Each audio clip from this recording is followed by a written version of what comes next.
Hello friends, welcome back to my channel SRK drama explain. Friends, ये video मैं लोगों के इंटरटेनमेंट के लिए बनाती हूँ, so please watch full, share, subscribe and like this video. जैसे कि फ्रेंड मैंने कहा था प्रीवियस पार्ट में कि मैं आप लोगों के लिए एक अमेजिंग सी स्टोरी लेकर आऊंगी, तो लेकर आ गई हूँ एक रिवेंज लव स्टोरी जो कि बहुत ही ज़्यादा अमेजिंग है, क्योंकि जिसमें हमारा हीरो रहता है वो हीरोइन से नफरत करता है और इस हद तक नफरत करता है कि उसे शादी करने की वो डिमांड करता है और फाइनली उसकी शादी हो भी जाती है। लेकिन आफ्टर मैरिज वो उसको बहुत ज़्यादा टॉर्चर करता है, जिसकी वजह से हमारी हीरोइन बहुत ज़्यादा हर्ट होती है और फाइनली यहाँ पर हमारी हीरोइन डिसाइड करती है कि वो उसे छोड़कर चली जाएगी। तभी हमारे हीरो को रियलाइज होता है कि वो तो उस लड़की से प्यार करने लगा है। वो उसे रोकने की कोशिश करता है, लेकिन बहुत ज़्यादा देर हो चुकी थी, क्योंकि हीरोइन ने डिसाइड कर लिया था कि वो उसे छोड़कर जाएगी। तो देखते हैं इस ड्रामे में क्या हमारे हीरो को हमारी हीरोइन मिल पाती है या नहीं। ड्रामे की स्टार्टिंग में एक कसिनो का सीन दिखाया जाता है, जहां पर एक प्रे नाम की लड़की डांस कर रही होती है। सारे लोग उसका डांस देखकर बहुत ज़्यादा इंजॉयमेंट फील करते हैं। अब जब प्रे इतना ज़्यादा डांस कर लेती है तो बहुत ज़्यादा थक हो जाती है, वो रेस्ट करने के लिए बैठती है। उसी वक्त एंट्री होती है जेनी की, जो कि वहाँ पे डांसर का काम करती थी। यहाँ पर जो हमारी जेनी रहती है वो प्रे से बहुत ज़्यादा हेट करती है और उसे कहती है कि तुम्हें यहाँ से चले जाना चाहिए क्योंकि तुम ओल्ड हो चुकी हो। अब जब प्रे ये सुनती है कि वो उसे ओल्ड कह रही है, इस बात पर जो प्रे रहती है उसे बहुत ज़ोर से गुस्सा आता है और वो जेनी का बाल पकड़ लेती है और उसे नोचने लगती है और कहती है कि तुम्हारी हिम्मत कैसे हुई मुझे ओल्ड कहने के लिए। और यहाँ पर उन दोनों की फाइट को दिखाया जाता है। अब जब यहाँ पर दोनों फाइट करते रहते हैं तो जो उनके ग्रुप के और भी मेंबर्स रहते हैं वो भी आपस में फाइट करने लगते हैं और यहाँ पर दिखाया जाता है उन लोग का झगड़ा इतना ज़्यादा बढ़ जाता है कि वो लोग तो कसिनो का भी ख्याल नहीं रखते और झगड़ा करने लगते हैं। तभी वहाँ पर गार्ड आता है और उन लोग को शांत करवाता है और कहता है कि देखो ये कसिनो है, तुम्हारा घर नहीं, अगर लड़ना है तो बाहर जाकर लड़ो, अखाड़े में लड़ो, यहाँ पर लड़ने की ज़रूरत नहीं है। यहाँ पे कसिनो में बहुत सारे कस्टमर आए हुए हैं, तुम्हारे झगड़ा करने की वजह से वो यहाँ से चले जाएंगे। अब गार्ड के कहने पर वो दोनों शांत हो जाती हैं, लेकिन यहाँ पर दिखाया जाता है जो प्रे और जेनी है वो दोनों एक दूसरे से बेइंतहा नफरत करते हैं। नेक्स्ट सीन में दिखाया जाता है सैम को।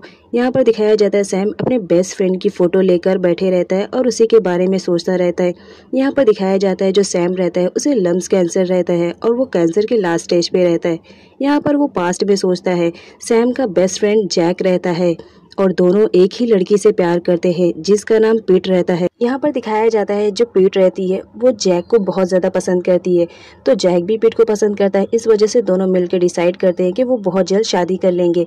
और ये बात जब सैम को मालूम पड़ती है तो बहुत ज़्यादा गुस्से में आ जाता है, क्योंकि वो पीट को पसंद करता था और वो चाहता था कि पीट उसकी लवर बने। लेकिन यहाँ पर पीट फाइनली क्लियर कर देती है कि वो तो सैम को सिर्फ अपना बेस्ट फ्रेंड मानती है, इसके अलावा उसने कभी उसके बारे में ऐसा कुछ भी नहीं सोचा। अब जब सैम को ये बात पता चलती है तो वो बहुत ज़्यादा हर्ट होता है और इसी वजह से वो जैक से नफरत करने लगता है और उसे बहुत मारता है कि उसने उसके लवर को छीन लिया है। अब नेक्स्ट सीन में दिखाया जाता है यहाँ पर जो हमारा सैम रहता है वो जैक का बिजनेस पार्टनर भी रहता है और बिजनेस में वो उसे धोखा दे चुका था इस बात के लिए कि उसने उसके लव को छीना है। यहाँ पर जैक को दिखाया जाता है जो मेंटली बहुत ज़्यादा डिप्रेशन में रहता है और जिसकी वजह से उसकी डेथ हो जाती है। अब यहाँ पर जो पीट रहती है वो अपने हस्बैंड की डेथ का जिम्मेदार सैम को ही समझती है। अब प्रेजेंट का सीन दिखाया जाता है जहाँ पर सैम अपने लॉयर से बात करता है जिसका नाम तेनशाई रहता है और तेनशाई का बेटे का नाम तिन रहता है। अब दोनों ही ये लॉयर रहते हैं और ये सैम के पर्सनली लॉयर रहते हैं। यहाँ पर सैम उनसे कहता है कि मुझे अपने बेस्ट फ्रेंड की वाइफ के पास जाना है क्योंकि मैं उससे कुछ कहना चाह रहा हूँ, अब मेरे पास वक्त नहीं है। जहाँ पर वो दोनों से जाने से मना करते हैं, लेकिन सैम जिद करता है जिसकी वजह से तेनशाई और उसका बेटा तिन दोनों उसे लेकर जाते हैं। उन्हें जाता हुआ रत्ना देखती है। यहाँ पर रत्ना को दिखाया जाता है वो सैम की सिस्टर रहती है। यहाँ पर रत्ना की थिंकिंग रहती है कि जो तेनशाई और उसका बेटा टिन है वो इस वजह से उसके भाई के आगे पीछे घूमते रहते हैं ताकि वो उसकी प्रॉपर्टी पे अपना हक जमा सके। इसी वजह से रत्ना उन दोनों को बिल्कुल भी पसंद नहीं करती थी। अब सीन एक सुपरमार्केट का दिखाया जाता है जहाँ पर एक इम नाम की लड़की लोगों को फूड डिलीवर कर रही थी और उसका बेस्ट फ्रेंड उसके साथ में रहता है जिसका नाम तौर रहता है। यहाँ पर दोनों फूड डिलीवर करते रहते हैं। तभी एक लेडी बोलती है कि तुम दोनों कितने अच्छे कपल हो, तुम दोनों को शादी कर लेनी चाहिए। ये बात सुनकर जो इम रहती है वो शाय फील करने लगती है, लेकिन यहाँ पर तौर को दिखाया जाता है वो तो बिल्कुल भी इम में इंटरेस्ट नहीं रखता है। वो आंटी को बोलता है आप आंटी क्या मजाक कर रहे हो, वो भी इस लड़के से मैं शादी करूंगा, पहले आप इसकी शक्ल तो देखो, जिस पर इम गुस्सा हो जाती है। अब नेक्स्ट सीन में दिखाया जाता है सैम को, जो अपने लॉयर के साथ मार्केट में पहुंच चुका था। यहाँ पर सैम बोलता है कि आप लोगों को आगे जाने की जरूरत नहीं है, मैं खुद अकेले चले जाऊंगा। जिस पर त्यानशाही मना करता है कि आपकी तबीयत भी खराब है, आप अकेले मत जाओ। लेकिन सैम की जिद की वजह से उन दोनों को उसे अकेले जाने देना पड़ता है। यहाँ पर सैम को दिखाया जाता है उसकी कंडीशन अचानक से खराब हो जाती है, जिसकी वजह से वो प्रॉपर चल नहीं पाता है और गिरने लगता है। तभी एक लड़की आती है और सैम को बचाती है। ये हमारी स्टोरी की मेन लीड है, जिसका नाम नियोंग रहता है। यहाँ पर सैम नियोंग से पूछता है कि तुम्हें मालूम है इस सुपरमार्केट में कोई पिट नाम की लड़की है जो यहाँ पर काम कर रही है। अब यहाँ पर दिखाया जाता है जो नियोंग रहती है वो पिट की ही बेटी रहती है, तो उसे मालूम रहता है कि ये मेरी मॉम का एड्रेस पूछ रहे हैं, तो वो अंकल को अपने घर लेकर जाती है। अब सीन पिट का दिखाया जाता है जो अपने घर के खर्च चलाने के लिए एक सैलून का काम करती है और वहाँ पर वो ब्यूटिशियन का भी काम करती है। तभी वो देखती है कि वहाँ पर सैम आ चुका है। वो बहुत ज़्यादा गुस्से में रहती है और सैम को बोलती है कि मेरे घर से निकल जाओ। यहाँ पर सैम बताता है कि देखो मुझे तुमसे एक बार बात करनी है, एटलीस्ट एक बार मेरी बात तो सुन लो। हो सकता है लाइफ टाइम तक फिर मेरी कभी बात तुम ना सुन पाओ, क्योंकि मुझे कैंसर है और मैं कैंसर के लास्ट स्टेज पे हूँ, मेरी डेथ कभी भी हो सकती है। अब जब पीट ये सुनती है कि सैम को कैंसर है और वो लास्ट स्टेज पे, तो वो उसे एक बार मौका देती है उसकी बात कहने के लिए। लेकिन साथ ही साथ वो अपनी बेटी नियोंग को बोलती है कि तुम कमरे से बाहर चले जाओ। नियोंग कमरे से बाहर चली जाती है, जहाँ पर सैम अपनी बात रखता है और कहता है कि पास्ट में मैंने जो भी गलतियाँ की हैं प्लीज़ उसके लिए मुझे माफ़ कर दो, प्रेजेंट में मैं उन सबको सही करना चाहता हूँ। तो हमारी जो पीट रहती है वो डिमांड करती है कि ठीक है तुम मेरे हस्बैंड को मुझे वापस ला के दो। जिस पर सैम कहता है वो इम्पॉसिबल है, मैं वो तो तुम्हें नहीं ला के दे सकता, लेकिन मैं तुम्हारी कंडीशन को सुधार सकता हूँ। पास्ट में हुई गलतियों की वजह से आज तुम्हारी सिचुएशन कुछ और है, मैं बहुत जल्द तुम्हारी ये सारी सिचुएशन को संभाल लूंगा। लेकिन जो हमारी पेट रहती है वो गुस्सा करती है कि तुम मेरी सिचुएशन को अब क्या संभालोगे, तुमने मेरे हस्बैंड को मुझसे छीन लिया है, निकल जाओ मेरे घर से। और ये कहते हुए वो वहाँ से चली जाती है। सैम भी वहाँ से जाने ही वाला होता है, लेकिन अपने बेस्ट फ्रेंड की फोटो देख लेता है, तो वो फोटो लेकर उससे सॉरी कहता है। नेक्स्ट सीन में एम और तोर को दिखाया जाता है जो खाना खाते रहते हैं। तभी वहाँ पर हमारी नियोंग आ जाती है, वो लोग उसे ज्वाइन करने के लिए कहते हैं। नियोंग ज्वाइन तो करती है, लेकिन तभी वो सैम को देख लेती है कि उसकी तबीयत ठीक नहीं है। तो जो हमारी नियोंग रहती है उससे हेल्प करने के लिए चली जाती है और बोलती है कि अंकल चलो मैं आपको कार तक ड्रॉप कर देती हूँ। तो जो हमारी नियोंग रहती है वो सैम को ड्रॉप करने के लिए जाती है। यहाँ पर उसके फ्रेंड बात करते हैं कि ये तो वही अंकल है ना जिन्हें हमने मार्केट में देखा था। अब यहाँ पर दिखाया जाता है जो हमारा सैम रहता है वो नियोंग को बहुत ज़्यादा पसंद करने लगता है, क्योंकि नियोंग उसके बेस्ट फ्रेंड की बेटी रहती है। यहाँ पर सैम को दिखाया जाता है जो नियोंग को सिर्फ इतना बताता है कि वो और उसके पापा दोनों बहुत ही अच्छे बेस्ट फ्रेंड थे, और ये कहकर वो वहाँ से चला जाता है। नेक्स्ट सीन में सैम को दिखाया जाता है जो अपनी विल चेंज कर चुका था और अपने फ्रेंड की फोटो लेकर उससे सॉरी ही कह रहा था। यहाँ पर दिखाया जाता है जो सैम रहता है उसने आई विटनेस के तौर पर त्यानशाही को अपने सामने रखा था और कह रहा था कि ये विल तुम पढ़कर सुनाना। यहाँ पर दिखाया जाता है सैम की कंडीशन अचानक से खराब हो जाती है। जो त्यानशाही रहता है वो डॉक्टर को बुलाने के लिए जाता है, लेकिन बहुत ज्यादा देर हो चुकी थी क्योंकि उस वक्त तक सैम मर चुका था। यहाँ पर दिखाया जाता है जो सैम की सिस्टर रहती है जिसका नाम रत्ना रहता है, वो बहुत ज्यादा हर्ट होती है अपने भाई के मौत पर, वो बहुत रोती है। उसके बाद सीन दिखाया जाता है सैम का फ्यूनरल का, जहाँ पर सारे लोग आए हुए रहते हैं। यहाँ पर जो रत्ना रहती है वो बहुत ज्यादा अपसेट रहती है अपने भाई की मौत पर। उसी वक्त एंट्री होती है प्रे की, वो भी आई हुई रहती है सैम के फ्यूनरल में, क्योंकि जो सैम रहता है वही कसिनो का ओनर रहता है। यहाँ पर रत्ना को दिखाया जाता है जो इस बात पे बिल्कुल भी खुश नहीं थी कि प्रे नाम की लड़की उसके भाई के फ्यूनरल में आए। यहाँ पर दिखाया जाता है वो गार्ड को बोलती है कि जितनी जल्दी हो सके इन लोगों को यहाँ से दफा करो।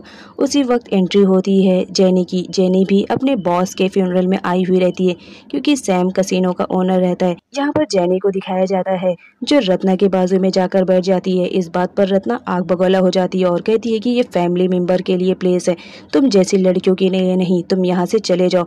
अब जेनी भी कम नहीं रहती है, वो भी मुंह तोड़ जवाब देती है और कहती है कि मैं इस वक्त फ्यूनरल में आई हुई हूँ तो इसके अकॉर्डिंग मैं यहाँ पर बैठ सकती हूँ। जिस बात पर रत्ना को बहुत गुस्सा आता है और वो जेनी से हाथापाई करने लगती है। जेनी भी पीछे नहीं रहती, वो भी रत्ना को एक दो थप्पड़ जड़ देती है। यहाँ पर दिखाया जाता है जो रत्ना रहती है वो गार्ड को बुला लेती है और कहती है इसे बाहर निकालो, मैं इसे अपने घर में एक मिनट भी नहीं देखना चाह रही हूँ। जेनी वहाँ से जाने ही वाली रहती है, तभी प्रे उस पर हंसने लगती है कि तुम्हारे साथ यही होना चाहिए, तुम यही डिजर्व कर रही हो। अब यहाँ पर जो हमारी जेनी रहती है वो तो पहले से ही गुस्से में रहती है। अब जब प्रे उसे ऐसा कहती है तो वो और ज़्यादा गुस्से में आ जाती है और यहाँ पर इन दोनों के बीच फिर से फाइट स्टार्ट हो जाती है। यहाँ पर जो टिन रहता है वो उन्हें रोकने की कोशिश करता है लेकिन दोनों रुकते नहीं है। वो लोग तो ये भी नहीं देखते हैं कि वो फ्यूनरल में आए हैं, बस दोनों को एक दूसरे से मुकाबला ही करना रहता है। यहाँ पर दिखाया जाता है वो लोग फाइट में बहुत सारी चीज़ें तोड़ देते हैं। उसी वक्त एंट्री होती है हमारे मेन लीड का, जिसका नाम कॉन्ग रहता है। यहाँ पर दिखाया जाता है सैम का इकलौता बेटा कॉन्ग रहता है जो एब्रॉड से आया हुआ रहता है, क्योंकि उसे मालूम पड़ता है कि उसके डैड की डेथ हो चुकी है।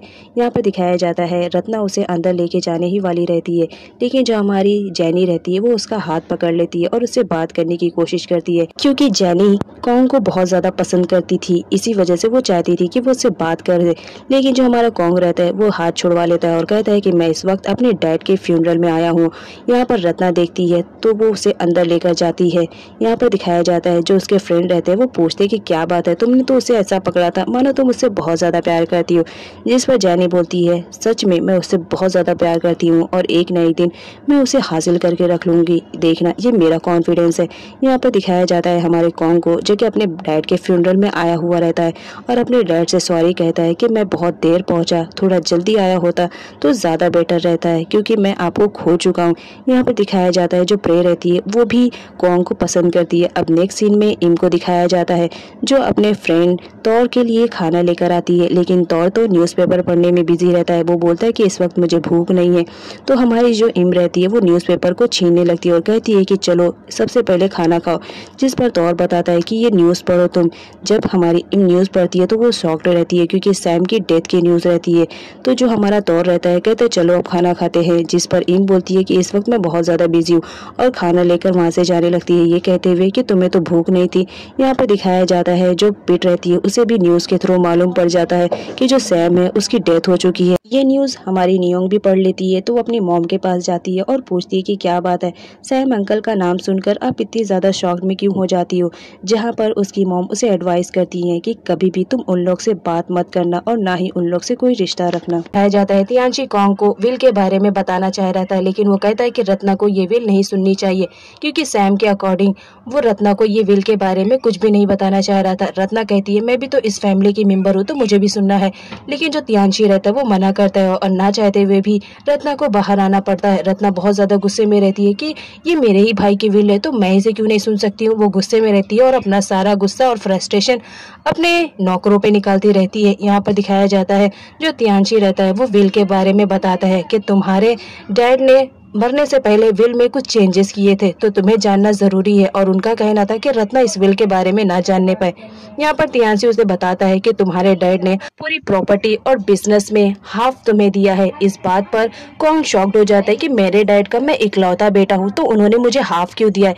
तो वो पूछने लगता है कि हाफ किसके नाम पर है, जहाँ पर तियांशी उसे बताता है कि तुम्हारे डैड ने हाफ बिजनेस और हाफ प्रॉपर्टी किसी और के नहीं बल्कि नियोंग के नाम पे कर दिया है। अब जब ये नियोंग का नाम सुनता है तो शॉक्ड में रहता है और वो सोचता है कि आखिर इस लड़की में ऐसा क्या था कि मेरे डैड ने उसे हाफ प्रॉपर्टी और बिजनेस दे दिया। वो विल के पेपर को जलाने जाता है, लेकिन ऐसा करने के लिए उसे तियांशी और टीम रोक देते हैं और कहते हैं कि ये तुम इल्लीगल काम कर रहे हो। यहाँ पर कॉन्ग को दिखाया जाता है जो बहुत ही ज्यादा गुस्से में रहता है, तो वो तियांशी से पूछता है कि ये नियोंग कौन है और अचानक से कहाँ से आ गई और मेरे ही बिजनेस में उसने हिस्सा भी ले लिया। जिस पर तियांशी उसे बताता है कि वो कोई और नहीं तुम्हारे ही फादर की बेस्ट फ्रेंड की डॉटर है। यहाँ पर कॉन्ग बहुत ज्यादा गुस्से में रहता है तो तियांशी उसे आइडिया देता है कि अगर वो लड़की खुद से अपनी मर्जी से अगर विल पर साइन करती है तो ये सारा का सारा बिजनेस और जो प्रॉपर्टी है सब तुम्हारे नाम हो जाएगी। इस बात की वजह से जो हमारा कॉन्ग रहता है वो मिलने के लिए जाता है नियोंग से। यहाँ पर वो तियांशी को नहीं लेकर जाता और वो कहता है कि मैं अकेले चला जाऊंगा, तो वो अकेले नियोंग का एड्रेस ढूंढता है। यहाँ पर नियोंग को दिखाया जाता है वो कस्टमर को अटेंड करती रहती है। यहाँ पर कुछ कस्टमर आए हुए रहते हैं जिन्हें अपना हेयर कलर बहुत ही ज्यादा पसंद आता है। कस्टमर्स के जाने के बाद नियोंग को दिखाया जाता है वो प्लांट को पानी दे रही थी, तभी वहाँ पर हॉन्ग आता है और वो आवाज देता है बट कोई रिस्पॉन्स न आने की वजह से वो घर में चला जाता है, जहाँ पर वो देखता है कि जो नियोंग रहती है वो प्लांट को पानी दे रही थी। अचानक से उसके पीछे किसी को देखकर वो बहुत ज्यादा डर जाती है और पानी से उसे भिगाने लगती है। वो उसे थीफ समझ रही थी, जिस पर कॉन्ग उसे पकड़ लेता है टाइटली और कहता है एक बार मेरी बात तो सुनो, मैं कोई थीफ नहीं हूँ। यहाँ पर उसी वक्त दिखाया जाता है जो तियानशी रहता है वो अपने बेटे के साथ वहाँ पर आ जाता है और बोलता है कि अभी तो तुम आए थे तो सही सलामत थे, यूँ अचानक से गीले कैसे हो गए। जिस पर हमारा कॉन्ग बोलता है कि ये बस ये नियोन है ना, इसी की मेहरबानी है। यहाँ पर जो तियानशी रहता है वो उन दोनों को इंट्रोड्यूस करवाता है और जो कॉन्ग रहता है उसे बताता है कि यही नियोंग है। यहाँ पर दिखाया जाता है वो तो उसे देखकर बहुत ज्यादा खुश हो रहा था, क्योंकि उसने अपनी लाइफ में ऐसी लड़की कभी नहीं देखा था। नेक्स्ट सीन में कॉन्ग को दिखाया जाता है जो अपने कपड़ों को चेंज कर चुका था। यहाँ पर दिखाया जाता है नियोंग ने उसका हेयर स्टाइल खराब कर दिया था, इस वजह से वो उसका हेयर स्टाइल बनाती है। तियानशी उन दोनों को इंट्रोड्यूस करवाता है और साथ ही साथ नियोंग को ये भी मालूम पड़ता है कि वो उस दिन जो अंकल आए थे सैम, जो उसके फादर के बेस्ट फ्रेंड थे, ये उनका बेटा कॉन्ग है। यहाँ पर दिखाया जाता है जो तियानशी रहता है वो नियोन को विल के बारे में बताने ही वाला रहता है, लेकिन जो हमारा कॉन्ग रहता है वो रोक देता है और उसे इशारे में कह देता है कि अभी इस विल के बारे में इसको ना बताओ, क्योंकि मैं नहीं चाहता हूँ कि विल के बारे में इसे मालूम पड़े। यहाँ पर दिखाया जाता है जो हमारी नियोंग रहती है उसे तो बिल्कुल भी आइडिया नहीं रहता है कि जो सैम अंकल है उसके फादर के बेस्ट फ्रेंड, उन्होंने हाफ विल उसके नाम कर दिया है। यहाँ पर जो हमारा नियोन रहता है वो बोलता है कि सर एक बार मेरी बात तो सुन लीजिए, मैं कहने की क्या कोशिश कर रहा हूँ। लेकिन होंग मना करता है और कहता है कि मैं तुमसे बाहर जाकर बात करूंगा, तो बाहर चलो। अब जब कॉन्ग और तियानशी बाहर आते हैं तो तियानशी बोलता है कि आपने मुझे बताने क्यों नहीं दिया, जिस पर कॉन्ग बोलता है कि ये मेरा मामला है, इसे मैं ही सॉर्ट आउट करूंगा और जब तक मेरा ऑर्डर नहीं होता है आप विल के बारे में उस लड़की को तो बिल्कुल भी नहीं बताएंगे। और साथ ही साथ यहाँ पर हमारा कॉन्ग अनाउंस कर देता है कि आज से मेरा लॉयर टिन रहेगा, आप नहीं। आप है ना मेरे फादर का काम कीजिए और मेरा काम करने के लिए टिन रहेगा। फिर जब घर पर रिटर्न आती है तो नियोन उसे बताती है कि सैम अंकल का बेटा कॉन्ग यहाँ पर आया था। जब पीट सुनती है कि कॉन्ग आया था तो बहुत ज्यादा डर जाती है और बोलती है कि उन लोगों को यहाँ पर आने की जरूरत नहीं है, और साथ ही साथ अपनी बेटी को एडवाइस करती है कि तुम उन लोग से जरा दूर रहने की कोशिश करो। अब यहाँ पर हमारे कॉन्ग को दिखाया जाता है जो विल लेकर हमारे नियोन के बारे में ही सोचता रहता है और अपने फ्रेंड से आइडिया मांगता है कि बताओ मैं ऐसा क्या करूँ जिसकी वजह से ये सारी विल मेरे नाम पर हो जाए। जिस पर टिन बोलता है कि देखो मैंने तो ऑलरेडी तुम्हें बता दिया है, सिर्फ एक ही कंडीशन में ये सारी विल तुम्हारे नाम पर हो सकती है, अगर तुम उस लड़की से खुशी खुशी साइन करवा लो। जिस पर कॉन्ग बोलता है देखो ना मैं उसकी फैमिली से बिलोंग कर रहा हूँ और ना ही मैं उसका कोई रिलेटिव हूँ और ना ही मैं उसका बीएफ हूँ जिसकी वजह से वो खुशी खुशी इस पर साइन करे। लेकिन तभी कॉन्ग के दिमाग में एक आइडिया आता है, वो उसे हक कर लेता है और कहता है कि ये आइडिया बेस्ट रहेगा। यहाँ पर वो अपना आइडिया टिन को बताता है और कहता है कि अगर मैंने उससे शादी कर लिया तो ऑफिशियली मैं उसका हस्बैंड हो जाऊंगा और इस वजह से वो सारी प्रॉपर्टी मेरे ही नाम पर हो जाएगी, तो ये आइडिया बेस्ट रहेगा, अब मैं इस पर काम करूंगा। लेकिन टिन उसे ऐसा करने से मना करता है कि ये सारी चीजें लीगल नहीं है। अब नेक्स्ट सीन में इम को दिखाया जाता है, नियोन ने उसका हेयर कलर किया था, उसे बिल्कुल भी पसंद नहीं आ रहा था, वो उसे चेंज करने के लिए कहती है। तभी वहाँ पर तौर आ जाता है और उसके हेयर कलर की तारीफ करने लगता है और कहता है कि इस हेयर कलर में तुम बहुत ज्यादा खूबसूरत दिख रही हो। अब जब तौर उसकी तारीफ करता है तो बहुत ज्यादा इम्प्रेस हो जाती है और कहती है कि हाँ ये इतना भी बुरा नहीं है। यहाँ पर दिखाया जाता है जो हमारी नियोन रहती है उसे किसी काम से बाहर जाना रहता है, तो जो हमारा तौर रहता है वो बोलता है कोई बात नहीं, चलो मैं भी उसी साइड जा रहा हूँ, मैं तुम्हें लिफ्ट दे दूंगा। जिस पर इम बोलती है हाँ तुम उसे लिफ्ट दोगे, मैं तो तुम्हें लिफ्ट के लिए बोलती हूँ तो तुम नहीं देते हो, उसने तो कहा भी नहीं फिर भी तुम दे रहे हो। जिस पर तौर बोलता है कि ठीक है नेक्स्ट टाइम मैं तुम्हें भी दे दूंगा। यहाँ पर वो बाय बोलकर जाता है। यहाँ पर दिखाया जाता है तौर को जो कि हमारे नियोन को एक टैक्सी स्टैंड पर छोड़ता है। नियोन को किसी काम से जाना रहता है तो वहाँ से टैक्सी लेती है। इधर कॉन्ग को दिखाया जाता है जो नियोंग का पीछा करता है, वो उसके बारे में पूरी इन्फॉर्मेशन जमा करना चाह रहा था ताकि वो उसे जल्द से जल्द इम्प्रेस कर पाए और अपनी प्रॉपर्टी अपने नाम पे करवा पाए। यहाँ पर दिखाया जाता है हमारी नियोंग को एक ऑफिस में आती है इंटरव्यू देने के लिए, जहाँ पर दिखाया जाता है उसे बहुत ही अच्छे कलर्स करने आते थे हेयर को, तो वो यहाँ पर अपना इंटरव्यू देती है ताकि उसे अच्छी जॉब मिल पाए। अब नेक्स्ट सीन में हमारे कॉन्ग को दिखाया जाता है जो कि टिन के साथ रहता है और बताता है कि मैंने उसके बारे में जो भी इन्फॉर्मेशन इकट्ठा किया है आई थिंक उसके थ्रू मैं उसे इम्प्रेस कर पाऊंगा। यहाँ पे वो बताता है कि वो हेयर कलर को बहुत ही अच्छे से करती है और उसका एक पार्लर भी है, तो मेरे ख्याल से उसे डाई देना बेस्ट रहेगा। नेक्स्ट सीन में कुछ एम्प्लॉयज को दिखाया जाता है जो डाई लेकर नियॉन के घर पहुंच चुके होते हैं। यहाँ पर पिट को जब मालूम पड़ता है कि वो डाई कॉन्ग ने दिया है तो वो बहुत ज्यादा गुस्से में आ जाती है और बोलती है कि हमें किसी भी डाई की जरूरत नहीं है, मैं अपना बिजनेस खुद ही चला लूंगी, मुझे किसी का एहसान नहीं चाहिए। और साथ ही साथ वो उन लोग की होप इंसल्ट करके वहां से भगा देती है। अब जब यहाँ पर कॉन्ग को पता चलता है कि उसकी मॉम ने डाई लेने से मना कर दिया है तो बहुत ज्यादा गुस्से में आता है। साथ ही साथ कंपनी का कॉल भी आता है और वो उसे चिल्लाते हैं कि अगर आपको डाई नहीं लेना था तो आपने हमारे वर्कर्स की इतनी ज्यादा इंसल्ट क्यों की, एक तो आपने ऑर्डर नहीं लिया और ऊपर से हमारे वर्कर की इतनी इंसल्ट की।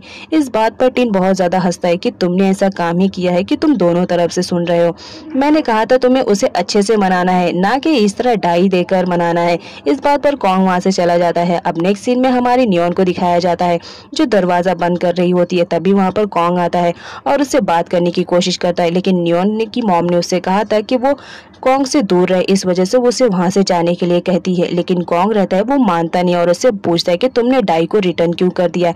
यहाँ पर नियॉन बोलती है कि मेरी मॉम इस वक्त घर पर नहीं है, तुम यहाँ से चले जाओ, ये तुम्हारे लिए बेटर रहेगा। और वो दरवाजा बंद ही करने वाली रहती है। तभी कॉन्ग उसे पकड़ लेता है और कहता है कि एक बार मेरी बात सुनो। इस चक्कर में यहाँ पर दिखाया जाता है जो हमारा कॉन्ग रहता है वो सीढ़ियों पे बैठ जाता है और उसकी गोद में हमारी नियॉन रहती है। यहाँ पर कॉन्ग बोलता है कि इसका मतलब तुम मुझे लाइक करती हो लेकिन अपनी मॉम की डर की वजह से तुम मुझे बोल नहीं पा रही हो।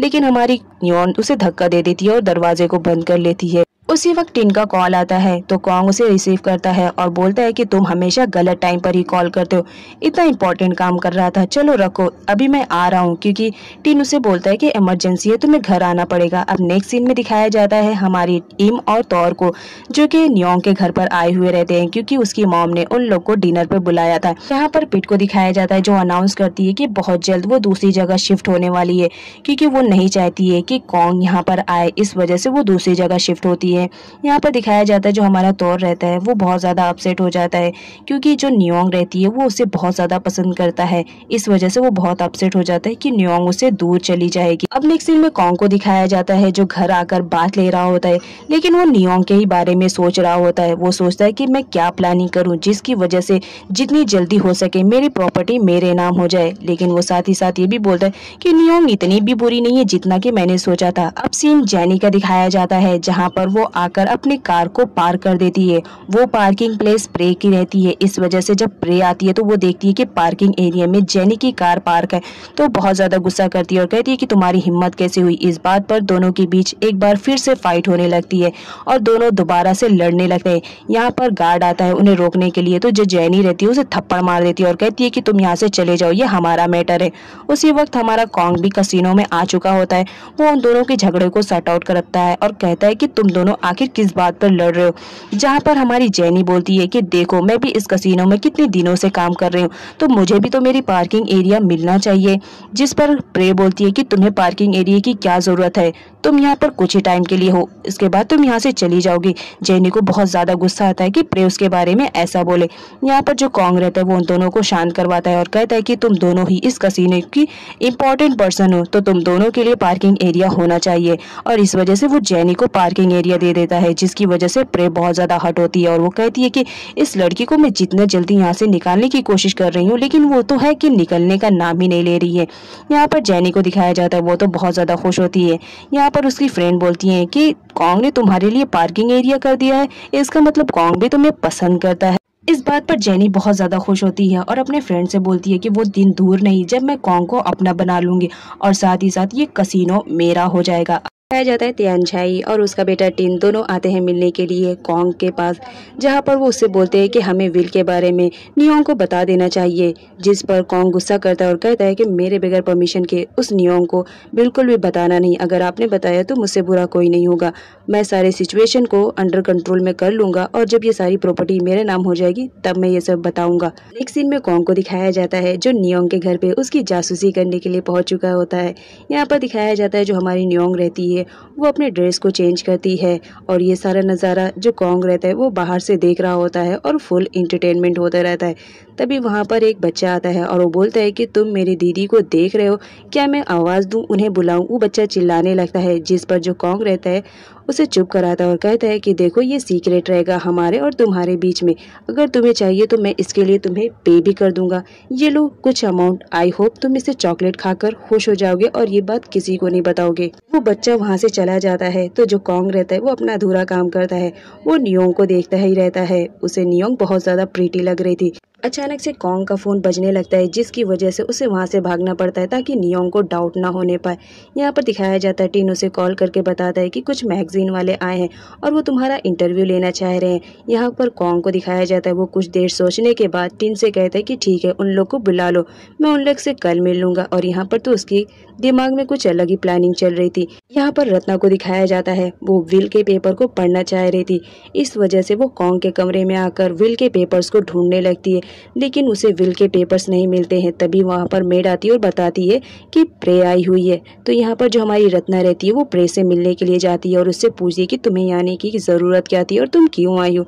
जिस पर प्रे बोलती है, तुम्हें मालूम है ये मेरे बॉस का घर है और उस कसिनो में वर्क करती हूँ, इस वजह से मेरा आना जाना यहाँ पर लगा रहेगा। लेकिन रत्ना को दिखाया जाता है वो किसी भी तरह प्रे को वहाँ से भगा देती है और जब अपने कमरे में आती है तो वो सोचती है कि प्रे जैसी लड़की अगर कॉन्ग की गर्लफ्रेंड बनी या इस घर की बहू बनकर आई तो उसके लिए बहुत बुरा साबित होएगा। इस वजह से वो जितनी जल्दी हो सके कॉन्ग के लिए एक लड़की को लाए ताकि कॉन्ग किसी ऐसे वैसे लड़की के चक्कर में ना फंसे। नेक्स्ट डे दिखाया जाता है रत्ना एक रेस्टोरेंट में किसी लड़की का वेट करती है। यहाँ पर दिखाया जाता है एक लड़की आती है जिसका नाम नोंग रहता है। यहाँ पर रत्ना उसे एडवाइस देती है और उसे समझाने की कोशिश करती है कि देखो कॉन्ग बहुत ही ज्यादा हैंडसम है और बहुत ही रिचेस्ट फैमिली से बिलोंग करता है, तो तुम्हारे लिए ये अच्छा ऑफर रहेगा अगर तुम उसे अपना बॉयफ्रेंड बना लोगी।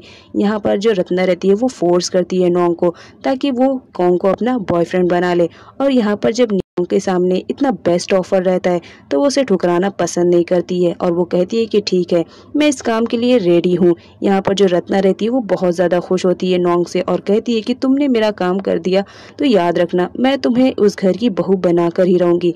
अब नेक्स्ट सीन में दिखाया जाता है हमारे कॉन्ग को जो कि बात लेता रहता है, लेकिन यहाँ पर दिखाया जाता है जो कॉन्ग रहता है वो तो नियोंग के बारे में ही सोच रहा होता है। उसी वक्त रत्ना आती है और कॉन्ग को बोलती है कि तुमसे मिलने के लिए कोई आया है, चलो वो तुमसे मिलना चाह रहा है। यहाँ पर दिखाया जाता है जो हमारा कॉन्ग रहता है वो रेडी होकर जाता है उस पर्सन से मिलने के लिए। यहाँ पर दिखाया जाता है जो हमारी नोंग रहती है वही रहती है।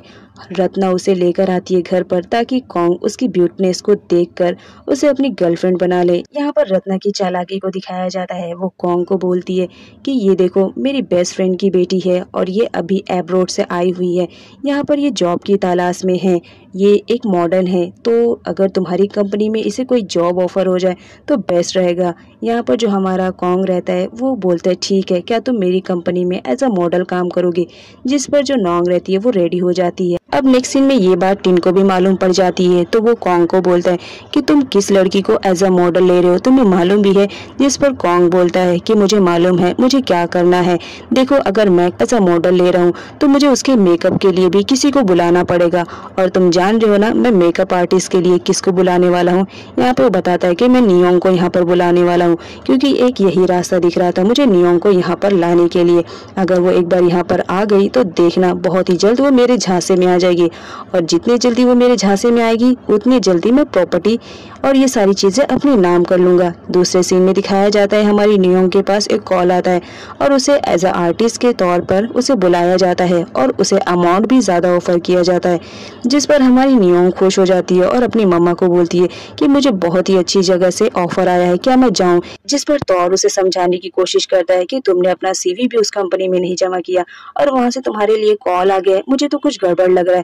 जिस पर हमारी इम रहती है वो बोलती है क्यों तुम्हें जेलेसी फील हो रही है कि हमारी नियोंग को इतनी अच्छी कंपनी से ऑफर आया है। यहाँ पर दिखाया जाता है नियोंग अपनी मॉम को फाइनली मना लेती है, लेकिन उसकी मॉम बोलती है तुम तो वहाँ जाओगी साथ ही साथ तुम इम को लेकर जाओगी, क्योंकि कंपनी ने डिमांड किया था कि उसे कुछ दिनों के लिए वहीं पर रहना पड़ेगा। अब नेक्स्ट सीन में नो को दिखाया जाता है, जो घर आ जाती है तो उसकी मॉम उससे चिल्लाती है कि तुमने अपने क्रेडिट कार्ड को कितना ज़्यादा यूज़ किया है, तुम्हें मालूम है हमारे ऊपर कितना कर्ज हो गया है।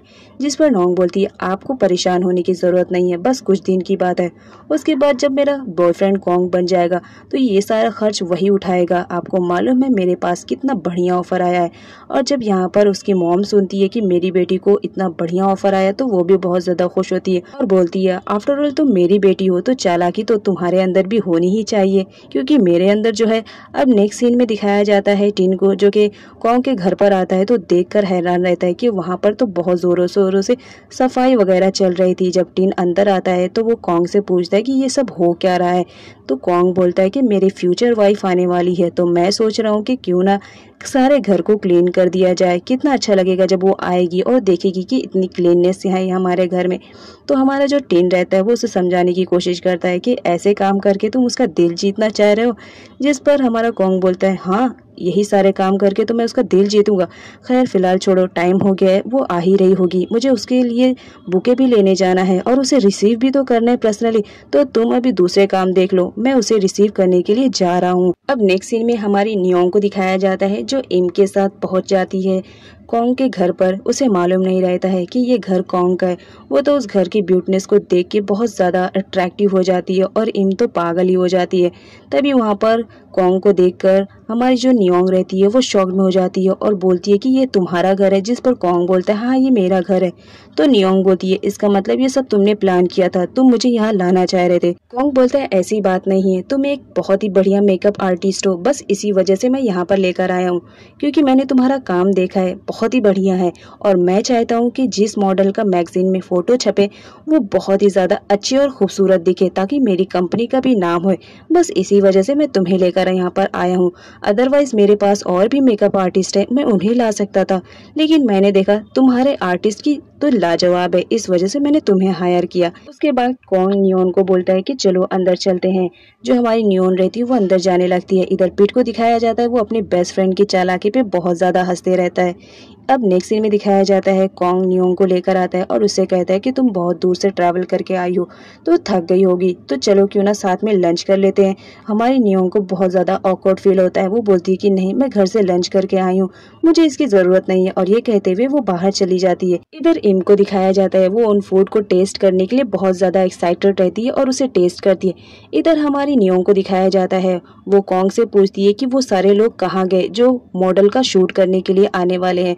जिस पर हमारा कॉन्ग बोलता है कि वो लोग तो अभी लेट आएंगे, तो इससे बेटर रहेगा कि चलो मैं तुम्हें मेरा गार्डन दिखा देता हूँ।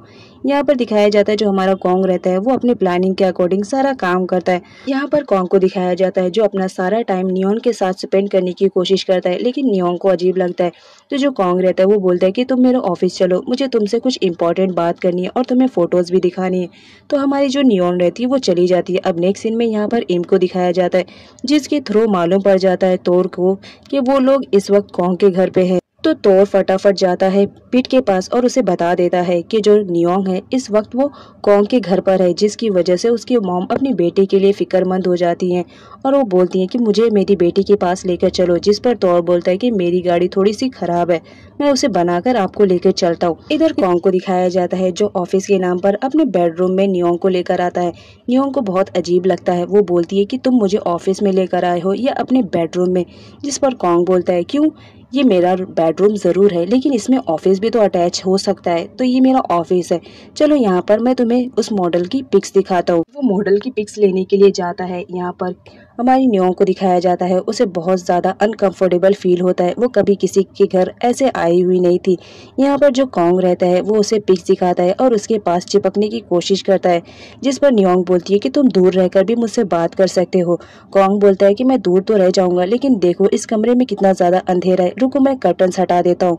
वो कर्टन्स हटाने के लिए जाता है और यहाँ पर दिखाया जाता है ये भी उसका एक प्लानिंग का पार्ट रहता है। यहाँ पर वो कर्टन्स को हटाता है, तभी नियोंग को बोलता है कि कर्टन्स लग रहा है कहीं फंस गया है, तुम भी मेरी हेल्प करो।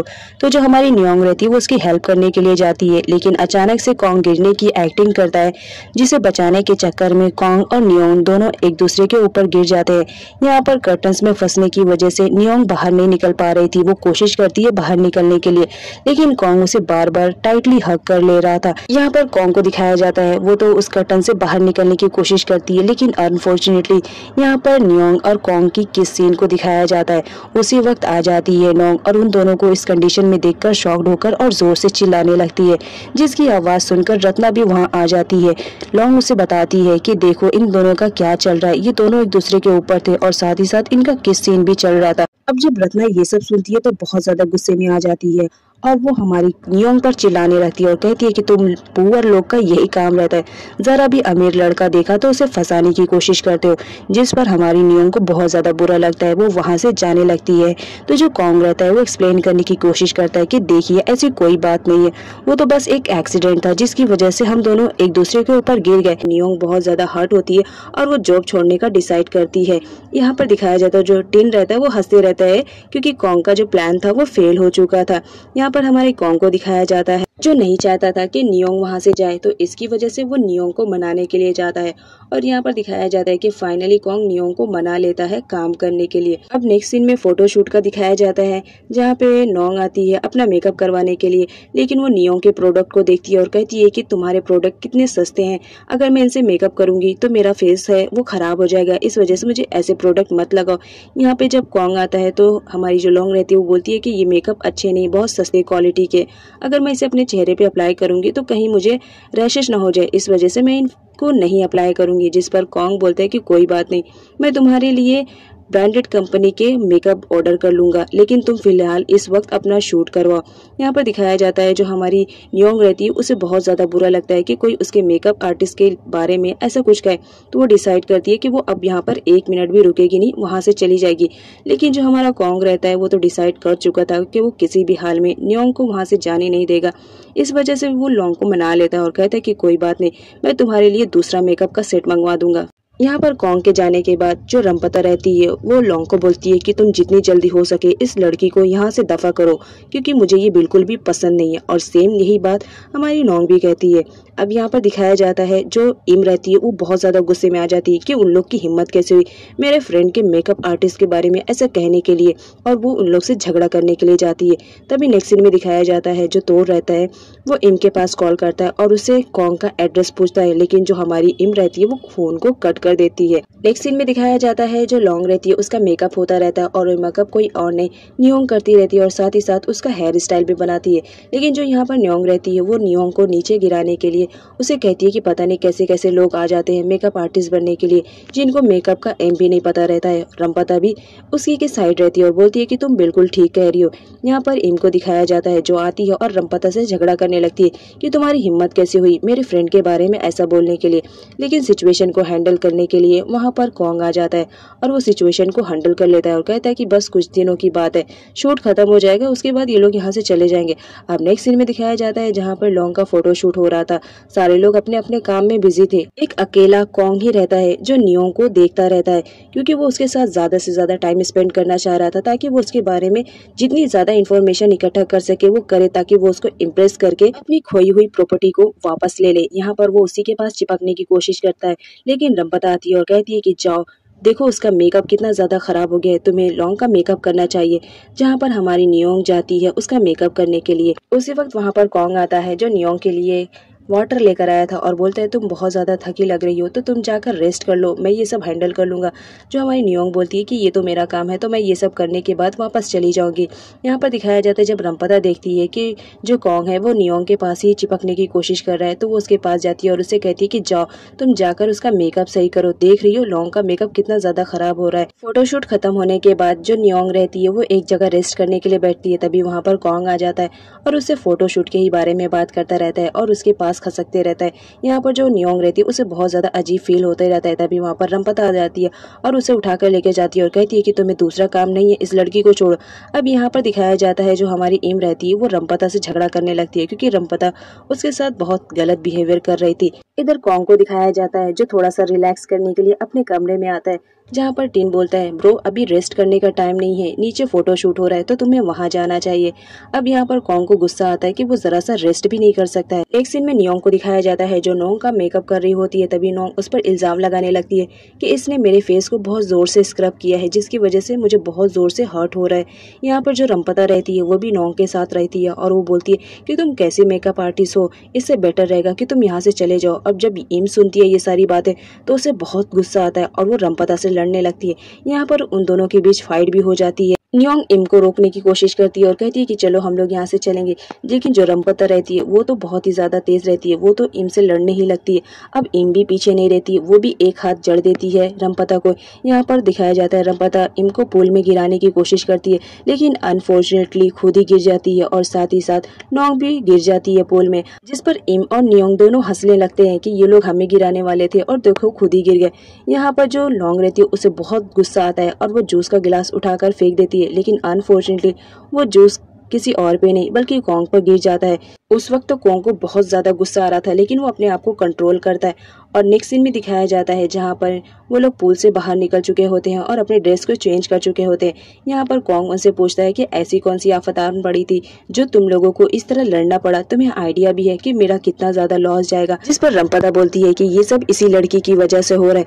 यहाँ पे जो कॉन्ग रहता है वो उन लोगों की बातें सुनता है लेकिन जो हमारी नियोंग रहती है वो खामोश रहती है। तो जो हमारा कॉन्ग रहता है वो नियोंग से बोलता है कि तुम कुछ नहीं बोलोगी। नियोंग बोलती है कि मुझे क्या बोलना, अब सब लोग बोल ही लिए हैं, अब किसी को मेरे बात पे ट्रस्ट रहेगा ही नहीं, तो इससे बेटर रहेगा कि मैं यहाँ से चली जाऊँ। और वो वहाँ से जाने लगती है। एम भी बोलती है कि तुम सही डिसीजन ले रही हो, चलो यहाँ से चलते हैं। अब नेक्स्ट सीन में दिखाया जाता है जो हमारी नियोंग रहती है वो अपने घर जाने लगती है। तो कॉन्ग बोलता है कि कोई बात नहीं, चलो मैं तुम दोनों को छोड़ दूंगा। नियोंग मना करती है लेकिन कॉन्ग नहीं मानता है। इम बोलती है ठीक है, अगर तुम हमें लिफ्ट दोगे तो हम जरूर चलेंगे। यहाँ पर नियोंग को दिखाया जाता है वो तो उसके साथ बिल्कुल भी नहीं जाना चाह रही थी लेकिन अपने फ्रेंड की वजह से वो उसके साथ जाती है। यहाँ पर दिखाया जाता है जो कॉन्ग रहता है वो अपनी बेस्ट कार में लेकर जाता है उन लोग की वजह से, जिस पर जो इम रहती है वो बहुत ज्यादा इम्प्रेस हो जाती है कॉन्ग से। यहाँ पर कॉन्ग नियोंग से बोलता है कि तुम्हारी मॉम मुझे इतना ज्यादा हेट क्यों कर रही है, मैंने तो उनका कुछ भी नहीं बिगाड़ा। यहाँ पर इम बोलती है कि आंटी किसी को बेवजह नफरत नहीं करती है, जरूर कोई रीजन होगा। खैर छोड़ो, हमारी नियोंग के बारे में कुछ सुनोगे। हमारी नियोंग भी बहुत ही अच्छी है, अगर वो किसी से फ्रेंडशिप करती है तो मरते दम तक निभाती है, लेकिन अगर वो किसी से नफरत करती है तो याद रखो दोबारा पलट के उसे देखती भी नहीं है। अभी ये लोग ये बात ही कर रहे होते हैं तभी कॉन्ग बोलता है कि मेरे मामले में ऐसा बिल्कुल नहीं होगा क्योंकि मैं बहुत ही अच्छा बेस्ट फ्रेंड साबित होऊंगा। तभी अचानक से उनकी कार से किसी का एक्सीडेंट हो जाता है। यहाँ पर दिखाया जाता है एक बाइकर को, वो बाइकर कोई और नहीं तौर रहता है। यहाँ पर कॉन्ग को दिखाया जाता है जिसे बिल्कुल भी आइडिया नहीं रहता है कि जो तौर है वो नियोंग का बेस्ट फ्रेंड है। यहाँ पर वो जाता है और उसके हेल्प करने के बजाय उसी पर इल्जाम लगाने लगता है कि चंद पैसों के लिए तुम अपना एक्सीडेंट भी करा सकते हो, मुझे ये यकीन नहीं हो रहा है, लो ये पैसे ले लो। जो हमारा तौर रहता है वो तो उसे बस देख ही रहा होता है, जिस पर कॉन्ग और पैसे निकालता है और कहता है कि देखो अब तो तुम खुश हो, इतने में तुम्हारा काम हो जाएगा। अब तौर को बहुत जोर से गुस्सा आ जाता है और वो उसे बोलता है कि मैं इन पैसों के लिए ये सब नहीं कर रहा हूँ, एक तो गलती तुम्हारी है, सही से कार ड्राइव नहीं कर रहे हो, ऊपर से मुझे भी रेन दे रहे हो। इस बात पर वो पैसे उड़ा देता है और साथ ही साथ वो उसे मारने भी लगता है। अब जब इम देखती है कि दोनों के बीच फाइट हो रही है तो वो जाती है उन्हें बचाने के लिए, लेकिन यहाँ पर वो देखकर शॉक रह जाती है कि वो पर्सन कोई और नहीं तोर रहता है। नियोंग उन दोनों की फाइट को रोकती है और बताती है कि ये उसका बेस्ट फ्रेंड तोर है। अब जब यहाँ पर कॉन्ग को पता चलता है कि ये नियोंग का बेस्ट फ्रेंड है तो वो अजीब तरीके से बिहेव कर रहा था। कुछ देर पहले वो उस पर इल्जाम लगा रहा था और अब उसे सॉरी बोल रहा था और उसके चोट के भी बारे में पूछ रहा था कि तुम्हें कहीं चोट तो नहीं लगी। तोर तो बहुत ज्यादा शॉक्ड में रहता है कि अभी ये पर्सन मुझसे किस तरह से बात कर रहा था और अभी नियोंग के आने पर ही ये किस तरह से बर्ताव कर रहा है। यहाँ पर वो बोलता है कि तुम्हें नियोंग को और इम को छोड़ने की जरूरत नहीं है, मैं उन लोग को ड्रॉप कर दूंगा। और साथ ही साथ नियोंग को बताता है कि ये लड़का अच्छा नहीं है, तुम इससे दूर रहो, यही बेटर रहेगा। यहाँ पर नियोंग को दिखाया जाता है वो तोर के साथ वापस चली आती है अपने घर पर, जहाँ पर उसकी मॉम अपनी बेटी को देखकर थोड़ा सा सेटिस्फाई हो रही थी कि चलो वो कॉन्ग के घर से रिटर्न तो आ गई है। लेकिन तभी उन्हें तोर की चोट दिखती है। वो पूछती है कि क्या बात है, तुम्हारे चेहरे पर चोट कैसे लगी। यहाँ पर तोर बताता है कि आंटी आप सही कह रही थी, कॉन्ग अच्छा लड़का नहीं है, उसी की वजह से तो मेरा एक्सीडेंट हुआ। आप सही कह रही थी, नियोंग को उससे दूर रखो तो बेटर रहेगा।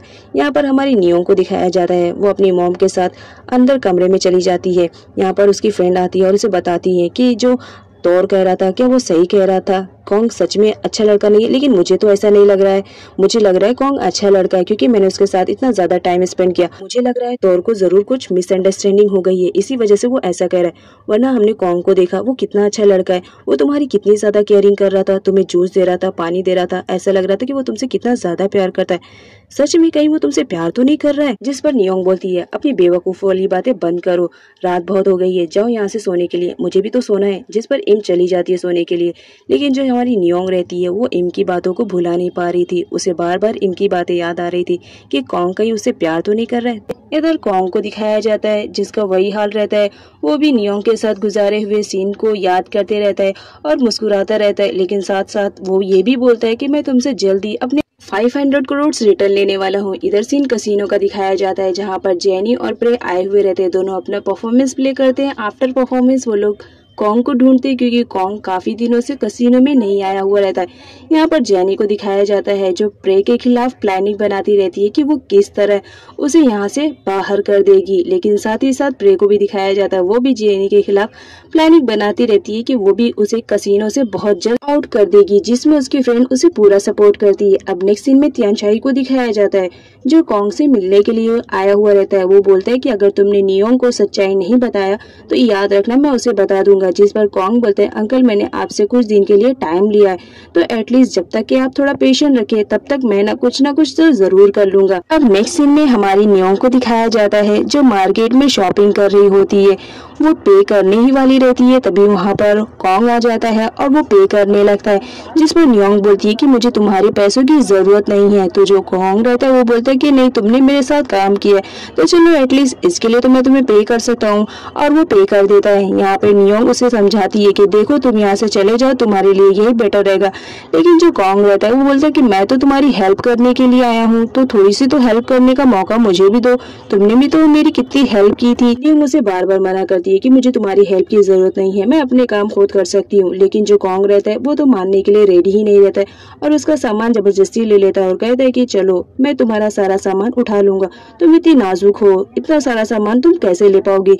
तो जो नियोंग रहती है वो बोलती है अच्छा ऐसी बात है तो चलो फिर मेरे साथ शॉपिंग करने, अभी तुम्हें समझ में आ जाएगा कि मेरी शॉपिंग कितनी ज्यादा डिफिकल्ट थी। तुम मेरे हेल्प के लिए आए हो तो चलो मेरी हेल्प करो। जिस पर कॉन्ग नियोंग को टाइटली पकड़ लेता है और कहता है कि तुमने क्या मुझे मजाक समझ के रखा है, तुम कितनी भी शॉपिंग करो, इतनी तो हिम्मत है मेरे में कि मैं सारी शॉपिंग को कैरी कर लूंगा। उसके बाद ये लोग बात ही कर रहे होते हैं, तभी इम वहाँ पर टपक पड़ती है और उन लोग का पीछा करने लगती है। वो कहती है कि अभी कल ही तो ये इतने ज्यादा गुस्से में थी और आज ऐसे घुल मिल रही है मानो इन लोग के साथ कुछ हुआ ही नहीं है। इधर नियोंग को दिखाया जाता है जो कुकुम्बर ले रही होती है, तभी कॉन्ग बोलता है कि तुम थोड़ा ही क्यों ले रही हो, ज्यादा लेने की कोशिश करो, देखो तुम कितनी भी क्वांटिटी में लो, मैं तो सब कुछ कैरी कर लूंगा। जिस पर नियोंग बोलती है अच्छा ऐसी बात है, तुम सब कैरी कर लोगे तो फिर ठीक है। वो एक के बजाय 2 कुकुम्बर ले लेती है। उसके बाद वो आगे शॉपिंग करने के लिए जाती है जहाँ पर वो बहुत सारे वाटरमेलन लेती है और साथ ही साथ उसे बकेट में डालती है और कहती है कि तुमने ही कहा था ना शॉपिंग करने के लिए, तो चलो अब शॉपिंग और भी तो बाकी है। उसके बाद वो जाती है और राइस लेती है जो कि 30 kg का रहता है और वो भी कॉन्ग को लेना ही पड़ता है। यहाँ पर कॉन्ग की तो हालत खराब हो जाती है, लेकिन इम को दिखाया जाता है वो फुल इंजॉय करती है उन लोग की हरकतों को देखकर और साथ ही साथ वो कॉन्ग पर तरस भी खाती है कि बेचारे को कितना सारा सामान लेना पड़ रहा है। अब यहाँ पर दिखाया जाता है नियोंग थक जाती है तो वो नारियल पानी पीती है, जहाँ पर वो उसे कॉन्ग को भी बोलती है कि तुम्हें भी चाहिए। कॉन्ग बोलता है हाँ चाहिए, जिस पर नियोंग उसे बहुत सारे कोकोनट दे देती है और कहती है कि लो अब एंजॉय करो। अब यहाँ पर जो हमारा कॉन्ग रहता है उसकी तो हालत खराब हो जाती है, जैसा तैसा करके सारे सामान को लाद फांद कर वो फाइनली घर पहुंचता है। यहाँ पर दिखाया जाता है वो किसी और के घर नहीं नियोंग के घर पर ही पहुंचा रहता है। यहाँ पर नियोंग बोलती है कि चलो अब तुम यहाँ से जाओ, अदरवाइज मेरी मॉम आ जाएंगी तो बहुत ज्यादा गुस्सा करेंगी। जिस पर कॉन्ग बोलता है क्यों तुम अपनी मॉम से इतना ज्यादा डरती क्यों हो, अभी हमने इतना ज्यादा मार्केट किया है तो एटलीस्ट मेरे लिए खाना तो बना दो, मुझे बहुत ज्यादा भूख लगी है। तो जो हमारी नियोंग रहती है वो बोलती है ठीक है मैं बनाती हूँ। जिस पर कॉन्ग बोलता है कि नहीं रहने दो, तुम पता नहीं कैसे बनाओगे, पता नहीं तुम्हारे हाथों में टेस्ट भी रहेगा कि नहीं, एक काम करो तुम मेरे हाथ का ट्राई करो, मुझे बहुत अच्छा फूड बनाने आता है। यहाँ पे जो हमारी नियोंग बोलती है वो बोलती है तुम्हें सच में फूड बनाने आता है? जो कॉन्ग रहता है वो बोलते हैं हाँ बनाने आता है, और यहाँ पर दिखाया जाता है वो जानबूझकर अपनी फिंगर्स को कट करता है ताकि वो नियोंग का कंसंट्रेशन पा सके। फाइनली फ्रेंड्स ऐसा ही होता है। नियोंग जब देखती है कि कॉन्ग की फिंगर कट चुकी है तो बहुत ज्यादा डर जाती है और फटाफट मेडिसिन लेकर आती है और एक केयरिंग गर्ल की तरह उसकी केयरिंग करने लगती है। अब जब यहाँ पर कॉन्ग देखता है कि वो उसकी तरफ थोड़ी थोड़ी अट्रैक्ट हो रही है तो यहाँ पर उससे बात करने की कोशिश करता है और उससे बोलता है देखो मुझे इतनी भी ज्यादा चोट नहीं लगी कि तुम मेरे इतने करीब में आकर मेरी केयरिंग करो, मुझे अजीब लग रहा है। तो जो हमारी यहाँ पर नियोंग रहती है वो बोलती है इसका मतलब तुम मुझसे मजाक कर रहे हो, तुम्हें जरूर कट लगा लेकिन इतना भी ज्यादा तुम हर्ट नहीं हो रहे हो, तो हटो मेरे पास से यहाँ से। और वो वहाँ से जाने लगती है। तभी कॉन्ग उसे रोकते हुए टाइटली पकड़ लेता है जिसकी वजह से वो दोनों ही एक दूसरे के ऊपर गिर जाते हैं और यहाँ पर दिखाया जाता है दोनों एक दूसरे की आंखों में देखते रहते हैं। पर तौर को दिखाया जाता है जिसे एम के थ्रू मालूम पड़ जाता है कि कॉन्ग और नियोन दोनों एक साथ है, तो वो उसके घर पे जाता है देखने के लिए। यहाँ पर वो जब देखता है कि दोनों एक दूसरे के साथ में और इतने करीब में बैठे हुए तो नियोंग को आवाज देता है। नियोंग उसकी आवाज सुनकर वहां से हट जाती है। यहाँ पर जो तोड़ रहता है वो बोलता है कि तुम्हें आने की यहाँ पर क्या जरूरत थी, अगर तुम्हें कुछ काम था तो तुम नियोंग मुझसे बोल सकती थी, यूं अजनबियों से तुम्हें बात करने की जरूरत नहीं है। और मालूम है ना आंटी तुम्हें यही एडवाइस करती है कि तुम इससे दूर रहो। इस पर कॉन्ग बहुत ज्यादा हर्ट होता है और वो तोड़ से फाइट करने वाला रहता है। तभी नियोंग उसे रोक देती है और कहती है कि मेरा ख्याल है तुम्हें अब अपने घर जाना चाहिए। यहाँ पर जो कॉन्ग रहता है वो बोलता है मैं अपने घर जाऊंगा लेकिन तुम मुझे ड्रॉप करो। जहाँ पर नियोंग उसे ड्रॉप करने के लिए जाता है यहाँ पर कॉन्ग को दिखाया जाता है वो तो उसके साथ टाइम स्पेंड करना चाहता था लेकिन नहीं हो पाता है, तो वो उसे किस कर लेता है लास्ट मोमेंट पे और वहां से चला जाता है। अब जो हमारी यहाँ पर नियोन रहती है वो तो शॉक्ड में रहती है कि इसने मुझे कैसे किस किया। इधर रत्ना को दिखाया जाता है जिसे टिन के थ्रू ये मालूम पड़ जाता है कि जो कॉन्ग है वो इस वक्त नियोंग से मिलने के लिए गया है, तो वो बहुत ज्यादा गुस्से में रहती है और सीधा ड्राइव करते हुए कार जाती है लॉन्ग के पास। लेकिन वो उससे कॉल पे ही बात करती है कि अगर तुमने मेरा काम जल्दी नहीं किया तो याद रखना तुम्हारे लिए बुरा होएगा। नेक्स्ट सीन में तौर को दिखाया जाता है जो पीट को बता देता है कि आपके न रहने पर आंटी यहाँ पर कॉन्ग आता है और वो नियोंग को परेशान करता है। आंटी वो बिल्कुल भी अच्छा लड़का नहीं है, उसे नियोन से दूर रखा जाए तो बेटर रहेगा, जिस पर पीट भी एग्री करती है। अब नेक्स्ट सीन में दिखाया जाता है जब तोर घर जाने वाला रहता है तभी वहाँ पर एम आती है और उसे बोलती है तुमने आंटी को ऐसा क्यों कहा कि कॉन्ग अच्छा नहीं है, जो कि वो बहुत ही अच्छा है। जिस पर तोर कहता है कि तुमने उसका दूसरा फेस नहीं देखा इसलिए तुम ऐसा कह रही हो, जब तुम उसका सेकंड फेस देखोगी तो तुम खुद ही इस बात के लिए एग्री कर दोगी कि वो बिल्कुल भी अच्छा लड़का नहीं है।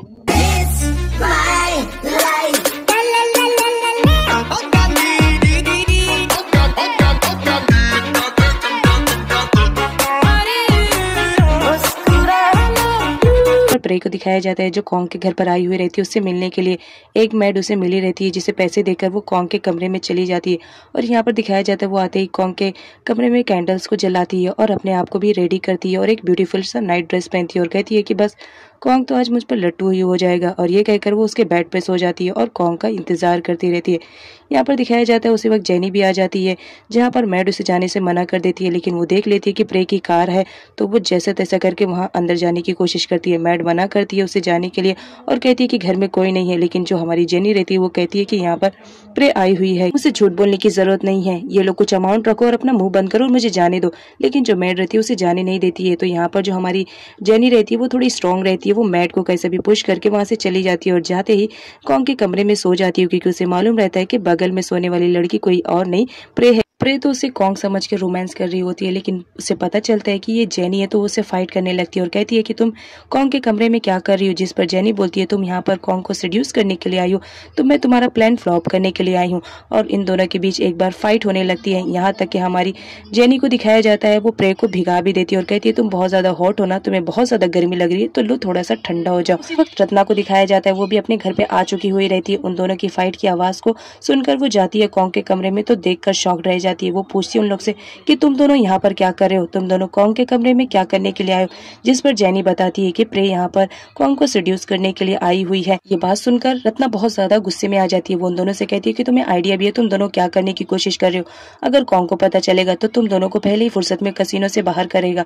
और साथ ही साथ ये भी बताती है कि तुम्हें आइडिया भी नहीं है, कॉन्ग तो किसी लड़की को लाइक करता है और मेरे ख्याल से वही उसकी गर्लफ्रेंड है, तुम दोनों यहाँ से चली जाओ। यहाँ पर हमारे कॉन्ग को दिखाया जाता है वो तो नियोंग के ख्यालों में ही खोया हुआ रहता है। यहाँ पर टिन को दिखाया जाता है जो कॉन्ग के फिंगर्स को देखता है और उससे पूछता है कि ये कट कैसे लगा, जिस पर कॉन्ग बोलता है यार रिवेंज में तो सब कुछ जायज है, ये कट ही तो लगा है, बस एक बार मेरी प्रॉपर्टी मेरे हाथ हो जाए फिर देखना उस लड़की को इतना नचाऊंगा कि वो भी क्या याद रखेगी। जिस पर टिन उसे ऐसा करने से मना करता है और कहता है यार वो बहुत ही अच्छी लड़की है, जिस पर हमारा कॉन्ग बोलता है वो तो मैं देख ही लूंगा। इधर पिट को दिखाया जाता है जो बहुत ज्यादा अपसेट रहती है, तो नियोंग रीजन पूछती है जहाँ पर उसकी मोम बताती है कि मैं आज मार्केट में गई थी जहाँ पर लोग बोल रहे थे कि तुम अपने बॉयफ्रेंड के साथ आई हुई थी, क्या सच में तुम्हारा कोई बॉयफ्रेंड है। जिस पर हमारी नियोंग बोलती है मॉम आप मुझ पर ट्रस्ट रखें, मैं कोई भी ऐसा काम नहीं करूंगी जिसकी वजह से आपको हर्ट होए। इस बात से पिट सेटिस्फाई हो जाती है और वहां से चली जाती है, लेकिन नियोंग को दिखाया जाता है वो अपसेट रहती है। अब नेक्स्ट सीन में हमारे कॉन्ग को दिखाया जाता है जो नियोंग के घर पे आया हुआ रहता है, लेकिन वहां पर तो सब कुछ बंद था। वो डर जाता है कि कहीं यहाँ से नियोंग दूर तो नहीं चली गई है। वो आसपास के एरिया में उसे ढूंढने लगता है बट वो कहीं नहीं मिलती है। इधर दिखाया जाता है हमारी इम को, वहां पर नियोंग आता है उससे बात करने के लिए, लेकिन इम तो उससे बात करने के मूड में ही नहीं रहती है। यहाँ पर हमारे कॉन्ग को दिखाया जाता है वो उससे बात करने की कोशिश करता है और नियोंग का एड्रेस भी पूछता है, लेकिन वो बताने से मना करती है और कहती है कि तुम मेरे फ्रेंड के साथ सिर्फ टाइम स्पेंड करना चाहते हो, तुम उसे लाइक बिल्कुल भी नहीं करते हो, तो तुम यहाँ से चले जाओ, तुम उसकी लाइफ को सिर्फ बर्बादी कर रहे हो। यहाँ पर कॉन्ग को दिखाया जाता है वो उसे समझाने की कोशिश करता है, लेकिन जो इम रहती है वो उसकी बात बिल्कुल भी नहीं सुनती है। तो यहाँ पर जो हमारा कॉन्ग रहता है वो इसे इमोशनली ब्लैकमेल करता है और उसकी वजह से जो इम रहती है वो उसके झांसे में आ जाती है और उसे एड्रेस दे देती है। साथ ही साथ वो ये भी बोलती है लेकिन अगर मुझे नेक्स्ट टाइम मालूम पड़ा कि तुमने मेरी फ्रेंड को हर्ट किया तो याद रखना तुम्हारा मुंह तोड़ दूंगी। अब जो हमारा कॉन्ग रहता है वो तो बहुत ज्यादा खुश होता है कि उसने उसका एड्रेस फाइनली पता कर लिया। इधर नियोंग और पिट को दिखाया जाता है जो फाइनली बहुत ज्यादा खुश रहते हैं क्योंकि उन्हें एक नई शॉप मिल चुकी होती है और ये शॉप किसी और ने नहीं तौर ने दिलाई हुई थी। यहाँ पर वो ओनर से बात करते हैं और बोलते हैं कि हम बहुत जल्द इस घर का एग्रीमेंट करवा लेंगे ताकि हम जितनी जल्दी हो सके यहाँ पर शिफ्ट हो जाए। वो ओनर भी कहती है ठीक है आपकी मर्जी, जब आप आना चाहे आप करवा लीजिए। यहाँ पर तौर को दिखाया जाता है वो बहुत ज्यादा खुश होता है इस बात के लिए कि चलो नियोंग अब तो कॉन्ग से दूर रहेगी, लेकिन यहाँ पर कॉन्ग को दिखाया जाता है वो तो नियोंग को फॉलो ही कर रहा होता है और उसे पता करने की कोशिश करता है कि ये लोग यहाँ पर क्यों आए हुए हैं। जब वो लोग वहाँ से चले जाते हैं तो जो कॉन्ग रहता है वो जाता है, यहाँ पर उसे मालूम पड़ता है कि नियोंग यहाँ पर शिफ्ट होने वाली है क्योंकि उसे एक शॉप की ज़रूरत है। यहाँ पर वो घर के ओनर से बात करता है और कहता है कि मैं आपको डबल रेंट दूंगा, आपको सिर्फ मना करना है, ये घर आपको किसी और को नहीं देना है बल्कि मुझे देना है। जिस पर वो ओनर मान जाती है और कहती है कि ठीक है मैं तुम्हारा काम कर दूंगी लेकिन मुझे डबल पेमेंट चाहिए। पीट को जो कि नई शॉप मिल चुकी हुई होती है तो वो ओल्ड वाले ओनर से बात करती है और कहती है कि हम लोग आपका घर बहुत जल्दी छोड़ देंगे क्योंकि हमें नई जगह शिफ्ट होना है और वो जगह काफ़ी बेटर है। यहाँ पर जो घर की ओनर रहती है वो बोलती है तुम्हारी मर्जी, तुम अगर शिफ्ट होना चाहो तो शिफ्ट हो जाओ, लेकिन तुम यहाँ थे तो बहुत ज़्यादा अच्छा लग रहा था। यहाँ पर दिखाया जाता है जब कस्टमर को मालूम पड़ता है कि पीट यहाँ से दूसरी जगह शिफ्ट होने वाली है तो उन्हें भी बुरा लगता है क्योंकि वो उसके रेगुलर कस्टमर रहते हैं। यहाँ पर हमारी नियोंग को दिखाया जाता है वो बहुत ज़्यादा अपसेट रहती है क्योंकि उस जगह से उसकी बहुत सी यादें जुड़ी हुई रहती है और अचानक से उसे छोड़ के जाना पड़ता है। इस वजह से वो थोड़ा उदास रहती है, जहाँ पर तौर आकर उसे तसल्ली देता है और कहता है क्या हुआ, नई जगह पर फिर से मेमोरीज बन जाएगी। वो नियोंग से बात ही कर रहा होता है तभी पीछे से इम आकर उसके कंधे पे हाथ रख देती है जिसकी वजह से जो तौर रहता है वो डर जाता है और खड़े हो जाता है। जिस पर इम बोलती है तुम ऐसा क्यों डर रहे हो, मैं हूँ तुम्हारी फ्रेंड, ऐसा डर रहे हो जैसा लग रहा है कोई भूत देखा है। नेक्स्ट सीन में न्यू शॉप के ओनर को दिखाया जाता है जो पीट के पास कॉल करती है और उसे अपनी शॉप रेंट पे देने से मना कर देती है क्योंकि ऐसा करने के लिए कॉन्ग ने उसे डबल पेमेंट किया था, इस वजह से वो मना कर देती है। अब ये बात सुनकर जो पीट रहे थे वो बहुत ज्यादा अपसेट हो जाती है क्योंकि उसने अपने घर की ओनर को भी बोल दिया था कि वो बहुत जल्द उसकी शॉप खाली कर देगी। यहाँ पर पीट को दिखाया जाता है वो अपने ओनर के पास कॉल करती है, लेकिन वो कॉल रिसीव तो करती है बट वो कहती है कि तुमने कहा था तुम जितनी जल्दी हो सके मेरी शॉप खाली कर दो, अदरवाइज मैं खाली करवा दूंगी। यहाँ पर दिखाया जाता है कॉन्ग तो पहले से आकर उसे मना चुका था और उसे डबल पेमेंट कर दिया था। यहाँ पर इम और तौर को दिखाया जाता है जो नियोंग से मिलने के लिए आए हुए रहते हैं उसके घर पर, और जब उन्हें मालूम पड़ता है कि नियोंग इतनी बड़ी प्रॉब्लम में फंस चुकी है तो यहाँ पर वो लोग उसकी हेल्प करने का डिसाइड करते हैं। नेक्स्ट सीन में कॉन्ग को दिखाया जाता है जो अपने कसीनो के ही करीब में एक शॉप बनवा रहा था और ये शॉप किसी और के लिए नहीं वो बल्कि नियोंग के लिए बनवा रहा था क्योंकि उसकी प्लानिंग के अकॉर्डिंग अब नियोंग को उसके कसीनो के बाजू में ही आना रहेगा, इस वजह से वो शॉप बनवा रहा था। लेकिन जो यहाँ पर टिन रहता है वो ऐसे करने से मना करता है और कहता है कि तुम्हारा प्लान काम करेगा, जिस पर कॉन्ग बोलता है 100% काम करेगा क्योंकि इस वक्त उसे एक शॉप की ज़रूरत है और वो शॉप मैं दूंगा क्योंकि मैंने उसे इतना मजबूर कर दिया है ना कि उसे मेरे अलावा और कोई ही शॉप नहीं देगा। यहाँ पर जो टिन रहता है वो बोलता है मुझे नहीं लगता तुम्हारा प्लान काम करेगा, जिस पर कॉन्ग बोलता है मैं प्लान करूँ और मेरा प्लान काम न करे ऐसा तो हो ही नहीं सकता, तुम बस देखो। अब नेक्स्ट सीन में हमारी नियोंग को दिखाया जाता है जो तौर के साथ हर जगह एक नई शॉप की तलाश में भटक रही होती है लेकिन कहीं पे भी उसे शॉप नहीं मिलती है वो बहुत ज़्यादा परेशान हो जाती है, क्योंकि जो घर की ओनर रहती है वो भी उसे परेशान करती है और जल्द से जल्द उनका शॉप खाली करने के लिए कहती है। यहाँ पर नियोंग को एक बैनर दिखाई देता है जहाँ पर एक शॉप का एड्रेस रहता है, वो भी रेंट के लिए, तो बहुत ज़्यादा खुश हो जाती है और वहाँ पर कॉल करती है। यहाँ पर दिखाया जाता है ये सारी चीज़ें तो हमारा जो कॉन्ग रहता है वो सब नोटिस कर रहा होता है, क्योंकि वो नियोंग का पीछा कर रहा होता है। और यहाँ पर वो टिन से कहता है देखना मेरा प्लान तो 100% काम करेगा। अब नेक्स्ट सीन में हमारी नियोंग को दिखाया जाता है वो कांटेक्ट करके न्यू शॉप पर आ चुकी हुई होती है। यहाँ पर नियोंग को दिखाया जाता है वो शॉप देखकर ये समझ रही होती है कि उसका रेंट बहुत ज़्यादा है, वो पे नहीं कर पाएगी। लेकिन जो वहाँ का ओनर रहता है वो बोलता है कि तुम इसका रेंट पे कर पाओगी, और वो बहुत ज़्यादा कम अमाउंट बताता है। यहाँ पर नियोंग को दिखाया जाता है वो तो रेडी हो जाती है क्योंकि उसका अमाउंट कम रहता है, तो वो शॉप लेने के लिए बोलती है ठीक है मैं एग्रीमेंट पे साइन कर दूंगी। लेकिन जो हमारा तौर रहता है वो उसे करने से मना करता है, क्योंकि यहाँ पर जो तौर रहता है उसे ऐसा लगता है कि ज़रूर कुछ ना कुछ तो गड़बड़ है। तो यहाँ पर वो बाहर निकलता है। यहाँ पर दिखाया जाता है जो आदमी रहता है वो तो कॉन्ग से मिला हुआ रहता है। अब नेक्स्ट सीन में रत्ना को दिखाया जाता है जिसे टिन के थ्रू ये मालूम पड़ जाता है कि कॉन्ग आजकल किसी नियोंग नाम की लड़की के आगे पीछे घूम रहा है, तो वो उसका रीज़न जानना चाह रही होती है। इस वजह से वो लॉन्ग को बोलती है कि मुझे किसी भी तरह इस नियोंग का पूरा बायोडेटा निकाल के दो, क्योंकि मुझे जानना है कि आखिर कॉन्ग उस लड़की के आगे पीछे क्यों घूम रहा है। अब नेक्स्ट सीन में हमारी नियोंग को दिखाया जाता है जो फाइनली न्यू शॉप में आ चुकी हुई होती है और वो कॉन्ट्रैक्ट पेपर पे साइन भी कर चुकी हुई होती है। यहाँ पर जो इम रहती है वो बहुत ज़्यादा खुश होती है कि चलो फाइनली मेरे फ्रेंड को न्यू शॉप मिल चुकी हुई है। यहाँ पर तौर को दिखाया जाता है वो उसे धमकी देता है कि अगर बाद में कुछ भी फॉल्ट हुआ तो याद रखना मैं तुम्हें छोड़ूंगा नहीं। अब नेक्स्ट सीन में हमारी इम को दिखाया जाता है वो बहुत ज़्यादा खुश होती है और कहती है कि आंटी प्लीज़ मुझे भी यहाँ पर रख लीजिए। उस मार्केट में मेरा काम करने का दिल बिल्कुल भी नहीं कर रहा होता है। इस वजह से पिट एग्री कर देती है और कहती है कि तुम भी तो मेरी बेटी की तरह हो, तो तुम भी आज से यहीं पर ही रहना। अब नेक्स्ट सीन में दिखाया जाता है वो बंदा जाता है कॉन्ग के पास और उसे एग्रीमेंट देता है और कहता है कि लो आपका काम तो मैंने कर दिया है, तो अब मुझे पेमेंट भी कर दो। जिस पर कॉन्ग बोलता है कि तुम्हें फिक्र करने की जरूरत नहीं है, तुमने बहुत अच्छा काम किया है, मैं पेमेंट तुम्हें कर दूंगा। अब नेक्स्ट सीन में हमारे कॉन्ग को दिखाया जाता है जो बहुत ज्यादा खुश होता है क्योंकि उसका प्लान सक्सेसफुल हो चुका था। यहाँ पर दिखाया जाता है जो रत्ना रहती है उसे सब मालूम पड़ जाता है कि नियोंग कोई और नहीं बल्कि वो पिट की बेटी है जिससे उसका भाई प्यार करता था। यहाँ पर रत्ना को दिखाया जाता है वो कॉन्ग को पूरी सच्चाई बता देती है कि जो रत्ना है वो पिट की ही बेटी है और पिट कोई और नहीं, तुम्हारे डैड की लवर थी। तुम्हारे डैड उसे कितना ज़्यादा पसंद करते थे, लेकिन उसने जैक नाम के आदमी से शादी कर लिया और तुम्हारे जो डैड है उनका जो लव है वो रिजेक्ट करके चली जाती है। पूरी सच्चाई सुनने के बाद यहाँ पर कॉन्ग को समझ में आता है कि पिट उसे इतना ज़्यादा नफरत क्यों करती है। यहाँ पर दिखाया जाता है नियोंग को वो न्यू शॉप पे जाने के लिए पैकिंग कर रही होती है, जहाँ पर इम उसे बताती है कि उससे मिलने के लिए कॉन्ग आया था और उसने उसका एड्रेस भी दे दिया है क्योंकि वो उससे प्यार करता है। यहाँ पर जो हमारी नियोंग रहती है वो बोलती है कि तुमने उसे एड्रेस क्यों दिया है। सो आगे ये देखना इंटरेस्टिंग रहेगा कि हमारी नियोंग जाएगी या नहीं। जैसे कि फ्रेंड मैंने कहा था प्रीवियस पार्ट में कि मैं आप लोगों के लिए एक अमेजिंग सी स्टोरी लेकर आऊंगी, तो लेकर आ गई हूँ एक रिवेंज लव स्टोरी जो कि बहुत ही ज़्यादा अमेजिंग होगी, जिसमें हमारा हीरो रहता है और हीरोइन से नफरत करता है और इस हद तक नफरत करता है कि उसे शादी करने की वो डिमांड करता है और फाइनली उसकी शादी हो भी जाती है। लेकिन आफ्टर मैरिज वो उसको बहुत ज़्यादा टॉर्चर करता है जिसकी वजह से हमारी हीरोइन बहुत ज़्यादा हर्ट होती है और फाइनली यहाँ पर हमारी हीरोइन डिसाइड करती है कि वो उसे छोड़कर चली जाएगी। तभी हमारे हीरो को रियलाइज होता है कि वो तो उस लड़की से प्यार करने लगा है। वो उसे रोकने की कोशिश करता है लेकिन बहुत ज़्यादा देर हो चुकी थी क्योंकि हीरोइन ने डिसाइड कर लिया था कि वो उसे छोड़कर जाएगी। तो देखते हैं इस ड्रामे में क्या हमारे हीरो को हमारी हीरोइन मिल पाती है या नहीं। यहाँ पर हमारी हीरोइन डिसाइड करती है कि वो उसे छोड़कर चली जाएगी। तभी हमारे हीरो को रियलाइज होता है कि वो तो उस लड़की से प्यार करने लगा है। वो उसे रोकने की कोशिश करता है लेकिन बहुत ज़्यादा देर हो चुकी थी क्योंकि हीरोइन ने डिसाइड